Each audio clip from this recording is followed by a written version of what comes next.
Pinky, it's been too long. It has. I don't know how I feel. You come to town, you don't check in, you don't say what's up. We miss you. Charge it to my brain, not my heart, okay? I'm going to do better next time. I like that. I don't know if I ever thanked you enough when we had our Know Your Rights camp in Atlanta.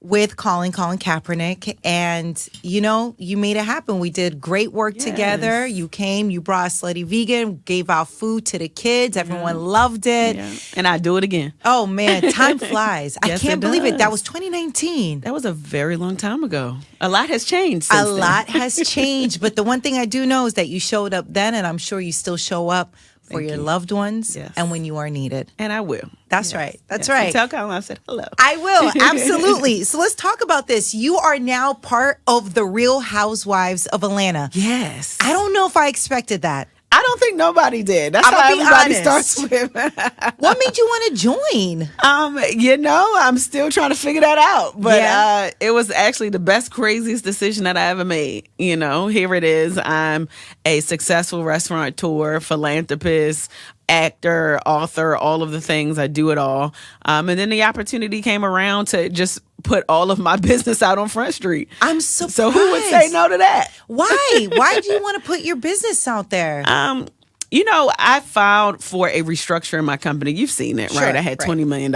in debt. Everybody knew about my story. And I'm like, this story is basically a cautionary tale for all entrepreneurs, right? On social media, everybody just show the highlight reels. They don't want to show the real of what happens with entrepreneurship. But I can proudly say that I've grown a $100 million brand. But I can also humbly say I lost that brand, okay? And I know that this story of mine will really help so many entrepreneurs who are trying to walk the same path that I've walked. That's right. And why not do it on a platform where I can inspire people around the world? Wow. Yeah. Were you nervous to share the ups and downs and everybody judging you and wondering why? I'm not going to take business advice from her. Look what happened. I suffered in silence by myself before the internet got wind of what was going on. I volunteered the fact that I lost my business. I volunteered the fact that I filed for bankruptcy. All of those things really were things that I had to deal with privately. And I said this before, I almost lost my mind. When I went through everything that I went through, literally having the most popular brand in the country and then losing it to a restructure, having $20 million in debt, had the people who were by my side turn their back on me, that was hard. And I had to deal with that alone, me and my pillow and God. Ooh. And now, I'm in the healing phase. So what people see on the show, they see the middle of the breakdown. So I've already healed from everything that I've gone through. So I'm proud to walk in my truth. And I think that that's the most admirable thing that an entrepreneur could do, is just be real. That's why it's called Real Housewives of Atlanta. You know what? You could tell that you're in the healing process because, us watching it now, delayed, obviously you've gone through everything, all the different motions, that you're able to look at it and you're hoping other people can learn from it, which is very rare. A lot of times people try to tuck those tough times away and they don't want to display the hardships. Yeah. So where are things right now with Slutty Vegan? Slutty Vegan is doing incredibly well.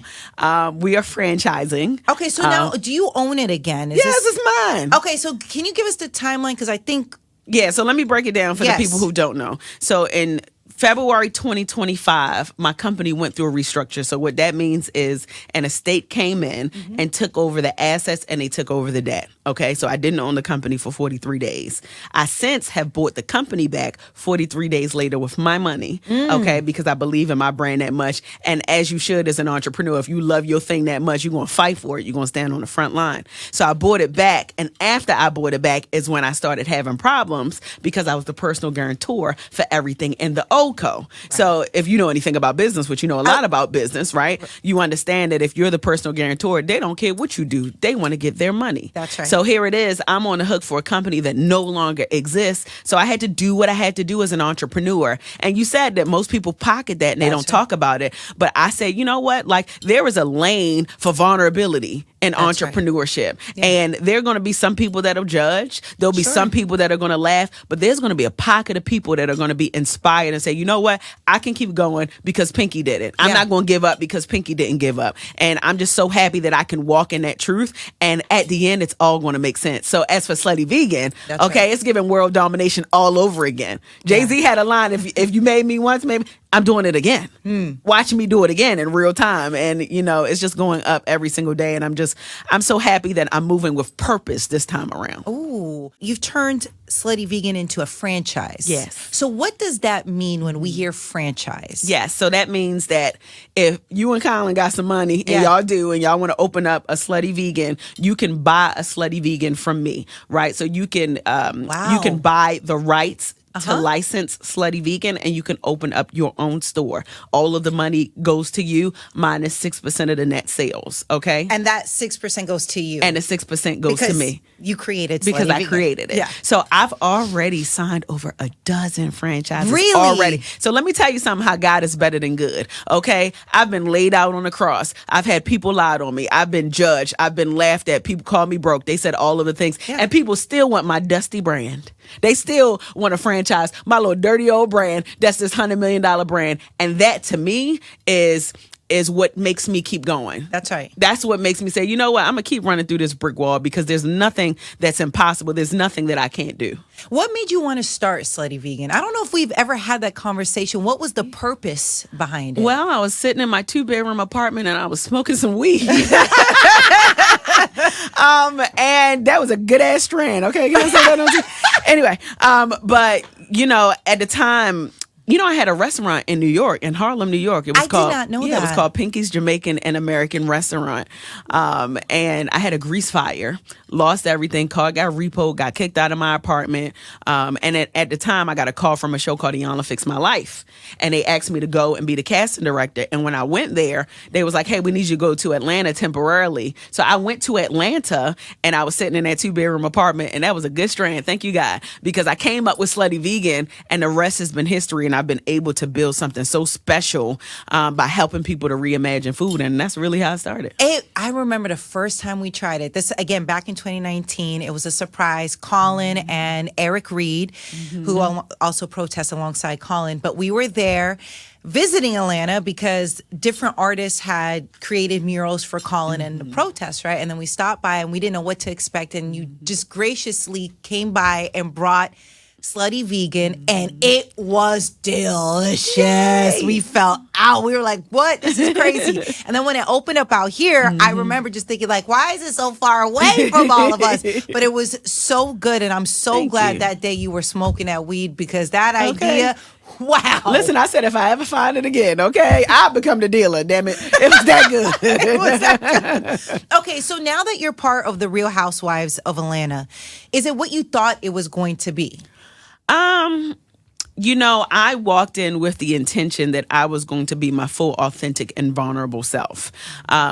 I am a walking ball of energy, and it's very rare to find energy like mine. So when I walked into this group, I knew that there was going to be a sisterhood. Now, it's levels to sisterhood. You got broken sisterhood, you got sisterhood where people keep it all together. So I knew that there was going to be a little up and down in that sisterhood. But I say, what I could be the change that I want to see. I know that sounds a little cliche, but everywhere I go, people are going to feel inspired or intimidated. So I'm leaning toward the inspiration. So if I can come to a group of women that bicker for no reason, maybe I can be the glue that helps put it all together. So yeah, it gets catty sometimes. You know, people, they go back and forth and it's the bickering. But at the end of the day, I believe I bring an energy that gels everybody together and they realize that it's really just bigger than the BS.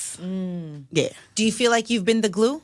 How How do you think you're doing? How do you think you're doing so far as the glue? How do I think that I'm doing? I'm being myself. So if being myself is doing great, I'm just being who I am, right? Like I'm not putting on, I'm not turning on because of the cameras or the lights, because I've already been that girl way before Real Housewives of Atlanta, right? So I've already established myself as a multi-million-dollar entrepreneur. I've already established myself as a Time 100 recipient. I've already established myself as a Forbes 1000 recipient twice, okay? And a cover girl several times. So I'm already established. So coming onto this platform, I'm just being who I already have been, right? And people can receive it how they want to receive it. But I'm not everybody's cup of tea. Right. You know what I'm saying? And that's okay. But I like it nonetheless. I think it's a different experience. I'm usually around my husband all the time. So to be around all this feminine energy, okay, it smells like vaginas and perfume. I'm like, it's a lot happening here, but it's cool. What was the first real welcome to Housewives moment that you had? And you're like, oh, okay, this We're rolling. The first real welcome actually wasn't on camera. Okay. Me and Kay, our first conversation on the phone, it was like 2 hours, right? When we both found out that we were on the show, and like we called each other, that's my soror, that's my sorority sister. So we were on the phone for like 2 hours, and I realized, I'm like, okay, I could do this. And I can honestly say, and I've told her this, I think, meeting Kay and just having our mutual friends prior to made my experience that much better. Oh, good. Like we built a really solid relationship offline. So being on camera and doing all the things with the ladies, it just made it that much easier. What's something about Kay Michelle that most people wouldn't expect now that you've had, time to get to know her and build with her? And we would just be like, oh, I had no idea. Kay is an orator. She's actually very, very brilliant. And which is why I resonate with her so well. Like, smart recognize smart. Like, she's very smart. She's not a fool. I can totally see that. Yeah, though. no, but sure. but you don't get to see, like, you can see that she's smart, like she's cool, right. and she's sharp on the tongue. But like when you sit down and have a conversation, she's a big dreamer like me, right? Like she wants to be the best, just like me, right? And like her thought process on like day-to-day things is a lot different from the ordinary person, and that's what attracts me to her as a friend. Oh yeah. You're attracted to the same energy, yeah. Especially when it's like, someone who it's dreams all about big. the frequency. Yeah, absolutely. Yeah. Who's someone that you built a relationship with that was unexpected, but you're really getting to know them now, and you're enjoying their friendship? I really like Kelly. Yeah. Kelly get a bad rap online, okay? But Kelly is the coolest. Kelly is Kelly online, and Kelly is Kelly offline. I really like Kelly. I think that Kelly is funny. I know that I can have a good kiki with Kelly. Shamia is great. Love Shamia. I really like Portia, too. Oh, good. Yeah. Okay. Portia is just Portia. She herself. Like, Yeah. I like people that are themselves. Like, they just can keep it real. Like, she's dope. Yeah. Now, what is going on with you and Phaedra? I just caught up a little bit. I'm confused too. I woke up this morning and I'm all over the internet. Okay, so this is new, right? Like, yes. Okay, I was like, maybe I missed something. I don't know what's going on with Phaedra, but like, she the same age as my mother. Like, I'm not going to disrespect her that way. But did something happen on the show? Are we going to see? I don't know. Listen, I come in love, okay? Yeah. Like, now, don't wake up the bear, but I come in love. But like, we're not even in the same age group. I don't want to argue with you. I thought something might have happened on the show that we're just going to get to later. No, well, I mean, there's a rumor mill where I believe that she said that I ate meat. But as you look at the episode, you realize it actually wasn't her that said it. So I think that she probably feels some type of way, but get over it. It's all right. Okay. All right. I was like, maybe I missed something. I was asking Katrina too, and I was like, I'm going to ask Pinky the timeline because I got too many personal problems in my life to have problems with people in the flesh. I don't, girl, good night. Well, would you be open, you guys working? I'm fighting my creditors. You think I'm about to fight you? Girl, bye. Clear them. When they call, clear them all. Okay, so like you don't have an issue with her? No. Okay. All right. Yeah. Well, she might got an issue with me. I don't have no issue with nobody. You can't pay me to have no issue with you. I got real life problems. I was going to say, okay, I have real life issues, and until I deal with my real life issues, you got to wait on the list. I know you need something for your storyline, but I'm not the one. I'm not like, you're not going to get much out of me. Like, you can get one little bite, and that's it. Like, I'm not going back and forth. When you say real life problems, what is the biggest real life problem you have right now? I filed for bankruptcy personally because of these creditors.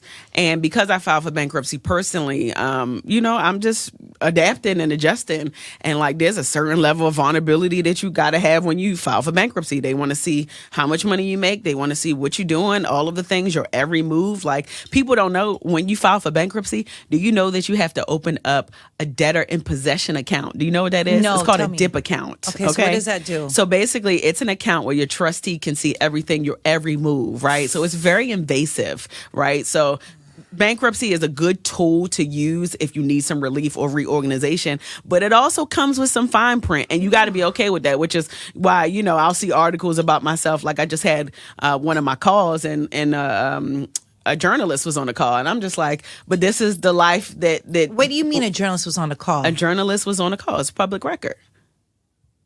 Yeah. Like you discussing your personal matters, Yes. And it's public record. Yes. So that's the kind of problems that I'm dealing with. Okay. So as I navigate through this, like I just launched a online digital YouTube series with Earn Your Leisure. It's called Miss Pinky's Piggy Bank, because I had to learn it the hard way. That's right. So now I'm teaching people the easy way. So everything that I'm going through right now, I've been like super candid about it, because some people want to file for bankruptcy but don't know how. That's and right. they don't know the implications and they don't know the benefits of it. So like I'm literally taking you through my situation in real time. So that's really been my focus, and just navigating that and getting through that. On top of the fact that I'm a mom with 5 kids and a husband. Okay. Yes. What was going through your mind when you made that decision? Like, were you embarrassed? Were you worried what people had to say? Question your business mind and all the success that you have accomplished? You know, that came to my mind. Like, it was tough. My husband, I think that he was a little more frustrated than me, which you'll see on the show, because he did not want me to file for bankruptcy. He wanted to help, and he wanted to, figure out a way to help me get out of the situation. But this was strategic. I knew I had to do it, right? Like I had to do this in order to start over. And, let me tell you this, for any entrepreneur that's listening to this, starting over is not a bad thing, okay? Like sometimes you need to start over. That's what we call a pivot, okay? That's right. And remember during COVID, everybody was pivoting and doing all that. Listen, the best entrepreneurs know how to pivot, know how to start over and do something different and just tweak it a little bit. That's and right. the true test of a successful entrepreneur is if you can do the same thing over and over and over again and get better and better with time. And that's what I'm doing in real time. What was the hardest part about filing for bankruptcy?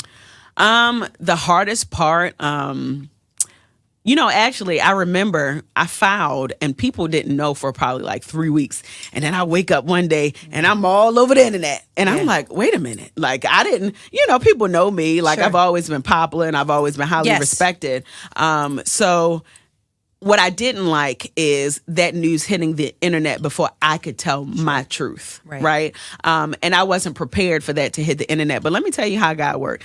That happened at the right time. It couldn't have been a better time, because what it did, it really was the opportunity for me to grow thick skin. I seen the comments. I seen what everybody had to say. Now I don't give a damn. Say whatever you want to say about me. Yeah. Okay. Because I just went through the hardest period of my life, and people have an opinion and all these think pieces about what kind of entrepreneur I am, when they don't understand. For the first almost 10 years, I've run a very successful business and still run a very successful business. I just didn't have the right people helping me to run my business, So all of those lessons combined is going to be the greatest love story of entrepreneurship that people will ever see. And you just got to watch the show so that you can see it through to the end. I was going to ask, how personal do you get showing this journey on the show? Very. I get very, very personal. I get very honest. You see a lot of tears. Like, this is not like, okay, camera's on, let's roll. Like, this is my real life. Yeah. Right? You're like, still in it now. I'm still in it right now. This is we've already taped, but like, this is my real life. Yeah. I'm going through real life emotions. Like I'm navigating through my marriage right now. And like, people do say stuff on the internet and my husband like, hey, what's going on? What is it? Like, I'm like, hey, this is what comes with the territory. But the sun is shining again and I feel it. You know what I'm saying? Wow. Like, and I'm a walking testimony. God literally is using me as a vessel to really save so many entrepreneurs. When I was coming up in the entrepreneurial world, I did not have a lot of people that I could look up to and say, hey, show me the way, show me what to do. So it took for me to literally stumble and fall on my face so that I can learn those lessons and take it back to the people who need to know it the most. And we need that. Yeah. And if it takes doing that on Real Housewives of Atlanta, if that is the vessel to do that, then I'm going to do that. That's right. Yeah. Now, your husband, also an entrepreneur. Yes. You slid in his DMs. That's how this connection happened, because you wanted to help him, right? I did. Okay. And then, so you slide into his DMs, and then what happens after that? He didn't want no help. I took him to a vegan restaurant. Okay. First time eating vegan. I'm like, I got to teach you everything. Yeah. It was his first time eating vegan. And it really was like love at first sight, to be honest. Really? And we've been together almost 6 years. We got 5 kids combined, 11, 10, 4, 3, and 2 years old. So can you imagine? Yes. No, I can't. No, you can't. No. We got a lot of kids. Yeah. Okay. We got a lot of responsibility. We got a lot of legacy in one household. But I'm so proud of my husband because he just made the cover of QSR magazine. Wow. Okay. He Congrats. is the number 6 fastest growing restaurant in the country. So even when I fall, I got somebody else to lean on. Okay, don't ever think that I'm down. Blessing. Don't ever think that I'm down because my husband got it going on. Okay, and we ain't got no prenup, so that's my business too. Good. Okay, so it's a win for everybody. Yeah, that's great. Now you also said on the show you want to show what a real marriage is. What do you mean when you say a real marriage?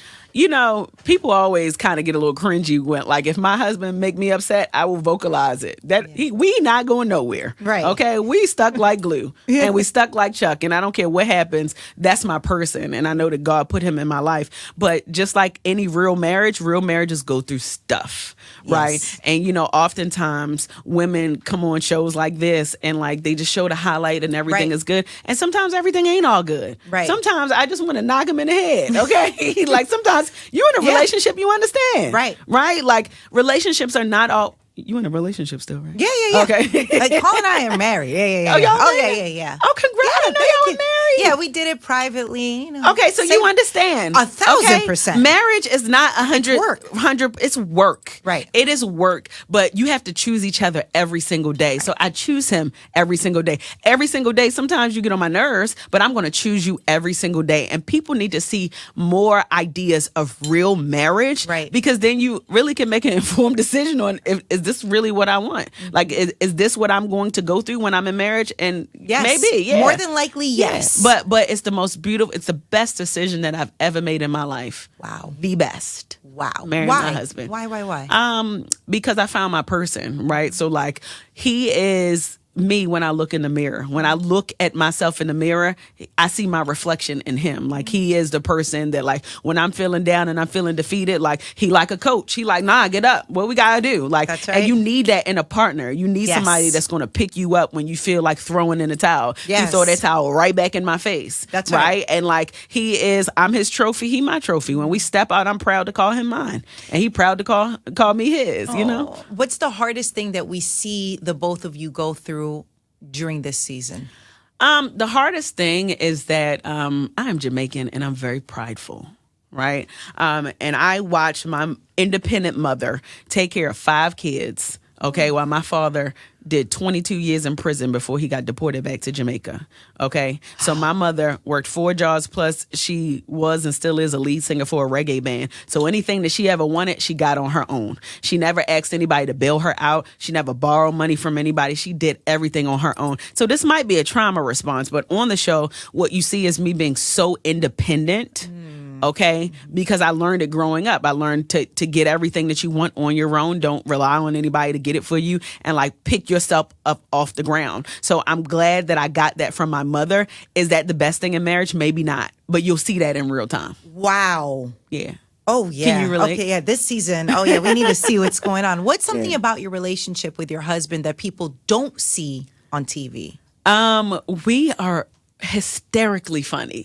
Like we be roasting each other all day, every day, okay? Like all the time. And I'm an idea machine. You see on the show, like all I got is big ideas. Like if you sit next to me for 30 minutes, you're going to walk away with about 30 ideas, okay? And my husband is just the same way, right? So people will actually get to see a little bit of that. But like all we do is think about business. So let me tell you what was a culture shock for me, coming around women who don't talk about business all day. Because all the people that I'm around, all we do is talk about building, how to be better, how to be the best versions of ourselves, how to start new businesses. So when you come into a group where they looking at you like, Pinky, all you do is talk about business. I'm like, yes, I do. Right. You know, so that probably was a bit of a culture shock for me. How do you feel? Have you found any balance from just talking about business? Are you still... No, that's I love who you are. That's who I love to build. So That's right. Business is just the umbrella to all things, right? Like I'm a builder. I love taking things and putting them together, which is why anytime I'm around somebody, I'm always figuring out ways to like, hey, like you don't need this, or like do something different, or fix this relationship, or like, is it even worth it? Like you got other things to think about. That's kind of like my mindset. And I always come from an optimistic place more than a pessimistic place, even through all of my stuff. That's really special, by the way. Thank you. That mindset is extremely special because I think a lot of times people just tap out or they become bitter because so much has happened, whether it was fair or not. It's just like, all right, well, forget it. I'm just going to be pessimistic about everything. Yeah. So it's really great that you're still happy and positive. And it took a lot to get here, but I also know that I'm covered and I'm on assignment. And God will I heard a song the other day, God will give you double for your trouble and triple for your trauma. Okay, so I'm getting triple right now for my trauma. Everything that I went through, God has given it to me back times 10. How has God given it back to you? Man, like I said, I almost lost my mind. Some days I didn't want to get out the bed. Some days I didn't even I didn't want to do anything. Like I fell into such a deep, dark depression. And I don't know if you ever felt depression before, but that's a dark place to be. Yeah. Sometimes you don't want to eat. Sometimes you want to eat too much. You know what I'm saying? Sometimes you don't want to talk to people. You just want to recluse and just go into a shell.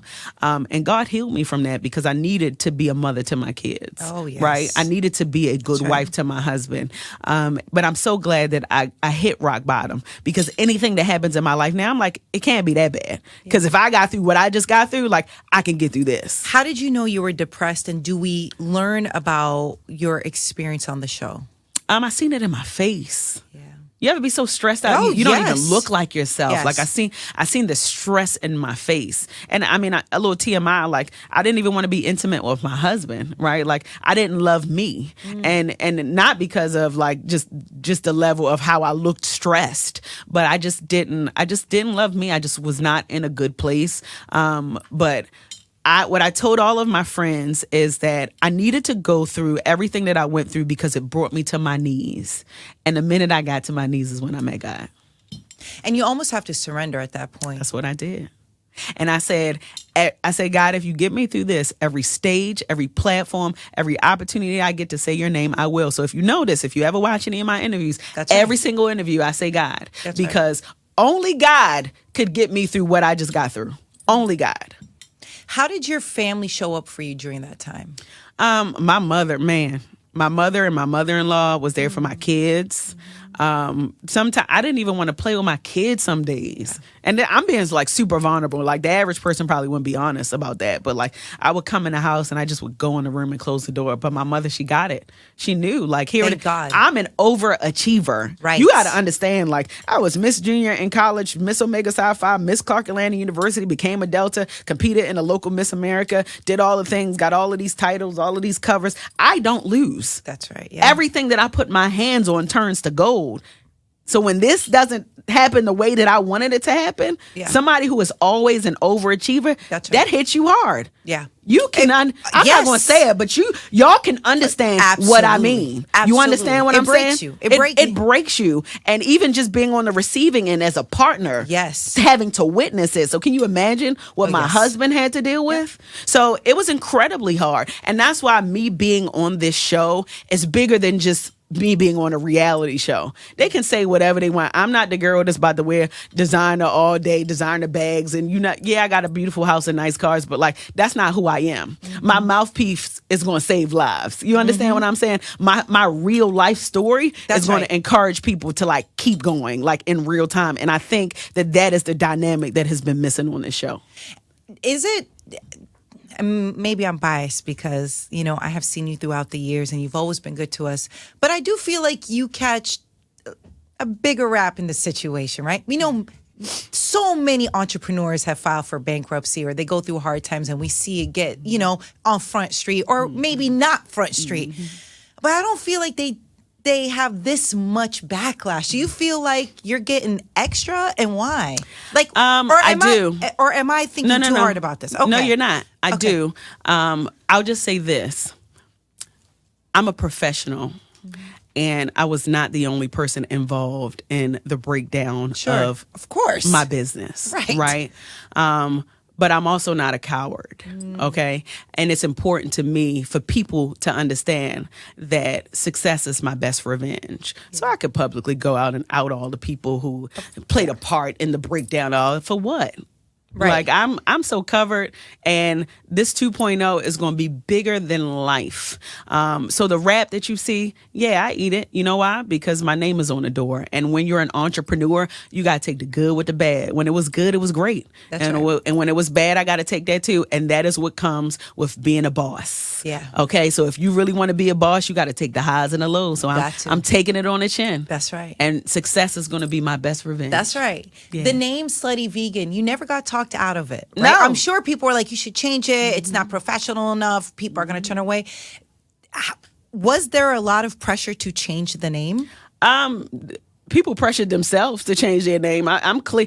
I'm a television producer by trade, so I know what works and what doesn't work, right? Like, as long as people are talking, it works. Right. People, you just say like the backlash, they're talking. That's right. They care. They care. They care. And if you can get people to care about something, you have brought out an emotion in them that dials in conversation. Yes. And that's exactly what I've done with Slutty Vegan, right? Yes. I've sparked dialogue with people who don't even eat meat. Here it is. Yes. 70% of the people who come to Slutty Vegan don't even eat. They're not meat. They're not vegans. They're Right. meat eaters. So if I can get people to spark dialogue, then I always win. And I always win. But you weren't nervous at all with Slutty Vegan? No. Nothing? I'm a slut. No. Yeah. I love that you stand on just everything you do. Yeah. Listen, you got to stand for what you believe in. Listen, one thing I learned from my mother is nobody is ever supposed to smell weakness on you. Nobody. I don't even care if you're tired, if you're scared, if you're afraid. Nobody should ever smell that on you. Ooh. Ever. How does your day look like being a boss, a CEO, an entrepreneur, a mother, a wife? What does your day look like? Like, walk us through when your alarm goes off. Are there still cameras rolling right now for Real Housewives? Like how? Partially, yeah. Partially. Okay, so how does your day look like? So I wake up in the morning at 6:30. My kids get up for school at 7 a.m. I got to get them ready for school. After they go to school, I put my clothes on. Check in at the restaurant. I usually probably have between like 10 to 12 calls a day. Right. If it's work calls, press calls, building, putting it together. Now I have this YouTube series, so I'm filming. So my days are very busy. So I don't have time for the BS. Okay. Yeah. Like, I'm always like super booked and busy. There's never any downtime for me. I do need to take a vacation, but like, I'm a worker bee. Like, I love to build, so I want to put things together always. So like my schedule is always stacked. I have an incredible team. Shout out to Chayla and my managers, Dora and Stacy. So I have a great team, and I have people who are around me that love me, right? And they love to make sure that I can continue to do what it is that I love, and that's to build. And while you do all that, you have a mentorship program where you are helping entrepreneurs and you're doing community work. I mean, how do you find time for all this again? I don't know, but I just got a good team that schedules me good. But that is the part. I like to exercise that muscle. You understand what I'm saying? Like, I really genuinely like to help people. When my business was crumbling, I'm helping entrepreneurs. I've paid for LLCs for college graduates, right? Like, I've paid the rents for local businesses. I've done all of those things through my foundation. I really genuinely like to help people. When this is all said and done, like, I want to be traveling the world with an entrepreneurial school, helping business owners who need support and can't get the funding that they need. Like, that's really kind of the life that I want to live. And I believe that I was put on this earth to do that. You are doing that right now. When you talk about having or wanting a $1 billion brain, right? What does that mean?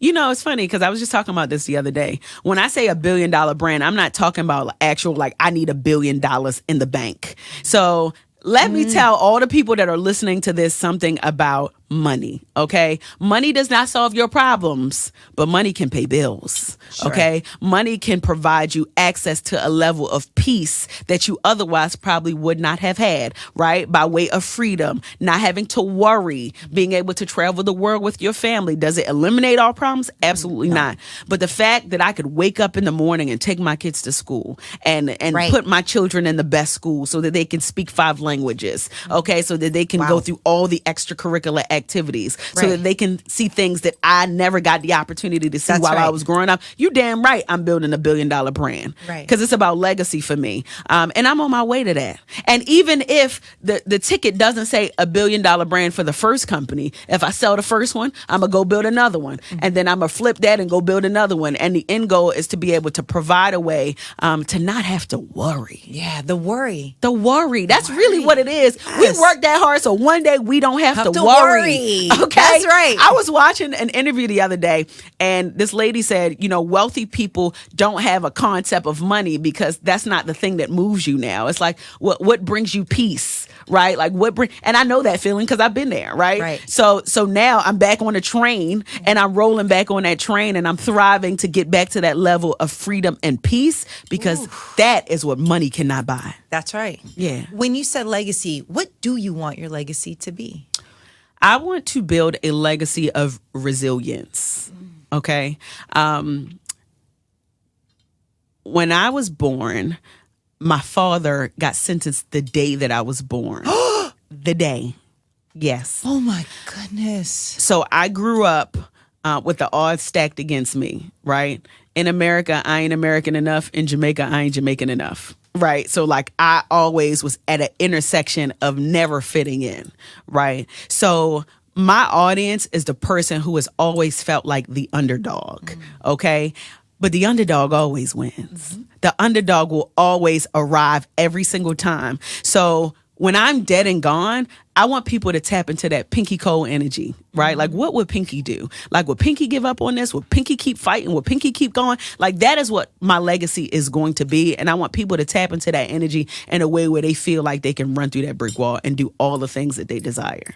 As a visionary entrepreneur, CEO, and all these accolades, what did you think when you saw the other CEO, visionary, co-founder of Skims, Emma Gree, talk about like work and the dedication that we have to build something as successful as she has? Like, do you resonate with what she said, or do you look at it like some people had, backlash to say about it? I didn't dig too deep, but it makes sense to ask you because you've done this time and time again. Well, Emma is my girl. Actually, not too long ago, I went over at Emma's house and we had lunch together. And Emma, she a stone cold piece. Really? She's a stone cold piece. She is who she says she is. And I think that what happens is that people put their own thoughts and vision on you. Don't put your mouth on me.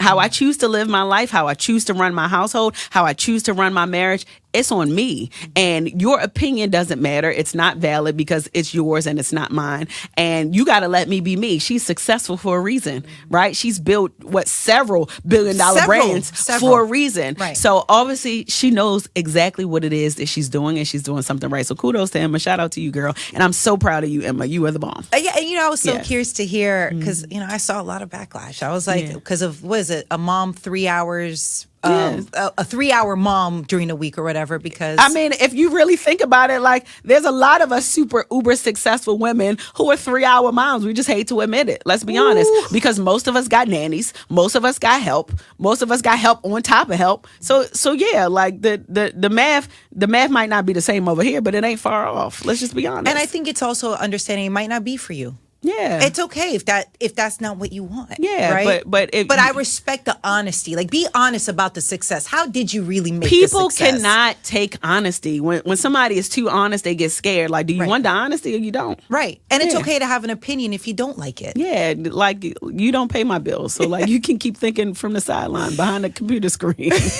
How do you want your kids to remember you? Exactly how they see me now. Right, like. My mom is super califragilistic, espialidocious. Okay, mommy is crazy, funny, quirky, weird, lovable, but she's a boss. Yeah, right. My kids will never have to grow up and want to be like somebody else. You know who they're gonna want to be like? Mommy and daddy. They're gonna want to be like me, and as long as I can maintain that, and they can grow up and be proud that they are the offspring of Pinky Cole Hayes and Derek Hayes, then that means that I've done my job. I love this for you. Yeah. I want to play a fun game before you leave. Boss Talk with Pinky Cole. Okay, I'm going to give you different scenarios, and you just tell me what you would do or the best advice you would give this person. Okay. All right, so if you could give every new entrepreneur just one rule to follow, what would it be? You better make sure that you have the best CFO in the business. You need a good CFO, because if you don't have a good CFO, you could be at risk of a CFO taking your money or doing your numbers wrong. You need a good CFO. Ooh, okay. What's one thing someone can do today, like within 24 hours, that would actually move their business forward? Okay, well, it Or depends. their business idea for it, at least. It depends on what their business is. Okay. Their business idea gets super vulnerable on the internet. Okay. Like people want to grow the business with you. Okay. I like They that. want to get in your business. If you having a rough day today, hey y'all, today is a rough day in my business. I need your advice. What should I do? People always want to have an opinion on the internet, but if they feel invested in the business that you're building, then they're going to just take more of a liking to it and want to see it grow and see it through to the end. Emotional connection. Okay, so how about someone going viral right now? Their business goes viral overnight. There's a high demand for whatever they got going on. What's the first move they should make so they don't fumble this moment? Oh, that's a good question. Okay, if your business goes viral today, you need to hire a publicist tomorrow. And that publicist needs to get you on every single news outlet talking about exactly what it is that just happened. You need to set up an email for all of your speaking engagements, okay? And your publicist needs to go around and you need to be on every outlet in America. The next thing that you need to do is you need to get on the top 3 podcasts and talk about exactly what just happened, okay? And then you need to identify a celebrity or a brand to partner with so that you can continue to keep the momentum going, okay? So after you find that celebrity or brand partner to partner with, now it brings you more reach because you've tapped into their audience. And once you tap into their audience, now you need to get you a stylist, okay? Because that stylist is going to put you into all of the designer, because we live in an aesthetic kind of world. That's right. Okay. And now you're going to go on the designer blogs, okay, and then put you on there like you're a designer kind of girly. You need to find all the hottest events that happens in your city. Go get you a photographer, start taking some pictures, and then you stay online and just wait for the opportunities to come. Damn. Yes. Wow. Okay, we need to step it up. When you realize you picked the wrong business partner early on, what's the smartest thing you could do to handle that situation?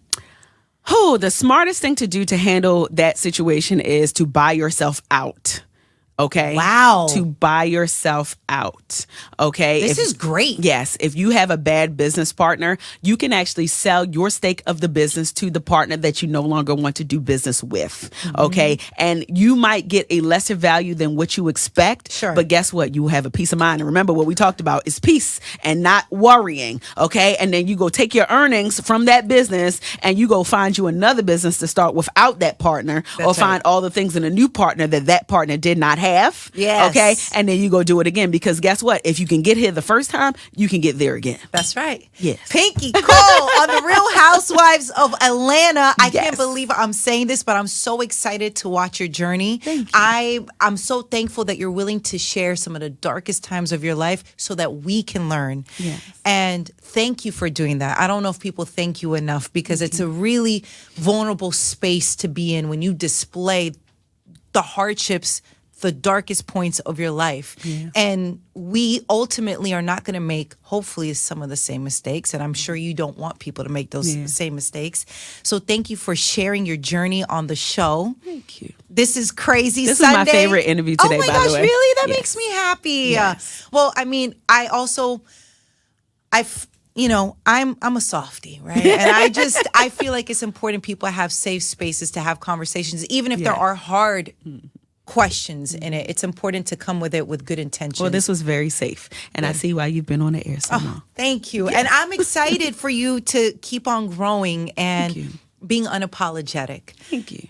In the midst of chaos and despair, I'm very thankful for that. And I'm excited to see you on the show Real Housewives of Atlanta, Sundays, 8 p.m., and then it airs on Peacock the next day. Thank you for sharing your life with us. Thank but you. I'm ready for all the other businesses that you got going on, because it's just the beginning, and I'm glad you made it through. Thank you.